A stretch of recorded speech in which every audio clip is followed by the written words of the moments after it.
Welcome to Varsha channel. நம்ம சேனலில் என்ன பார்க்க போகிறோன்னா, இன்றைக்கி சிலிண்டர் நம்மக்கிட்ட தீர்ந்து போச்சு, வாங்கிறதுக்கு உடனடியாக பணம் இல்லை. அதனால இப்போ என்ன பண்ண போகிறோன்னா, கரண்ட் அடுப்பில் சமையல் ரெடி பண்ண போகிறோம். ஆல்ரெடி சாப்பாடு கரண்ட் அடுப்பில் வச்சு நான் வடிச்சிட்டேன், குண்டானில் வச்சு வடிச்சிருக்கேன். அதுக்கப்புறம் மாங்காய் தோல் எடுத்துகிட்டு இதை நல்லா சீவி வச்சுருக்கேன். இதை சீவிட்டு இப்போ என்னென்னா, கரண்ட் அடுப்பில் வைக்கிற பேன் வச்சுக்கணும்.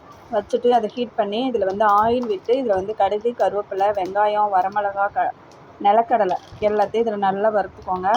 வறுத்துட்டு இதில் வெங்காயம் கொஞ்சம் கட் பண்ணி இதிலே போட்டு நல்லா வறுத்துக்கோங்க. நல்லா வதக்கிட்டு அதுக்கு மேலே கருவேப்பிலை சேர்த்துக்கோங்க. கருவேப்பிலை சேர்த்து நல்லா கிளறி விட்டுட்டு நம்ம சீவி வச்ச மாங்காய் எல்லாத்தையும் இதில் சேர்த்துக்கோங்க.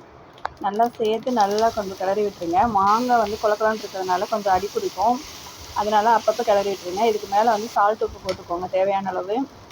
அப்புறம் மஞ்சத்தூள் போட்டுட்டு இதை நல்லா கிளறி விட்டுருங்க. அதுக்கப்புறம் ஒயிட் ரைஸ் எடுத்து ஆற வச்சுட்டு ஃபேனில் அதை இதில் கொட்டி நல்லா கிளறணும்.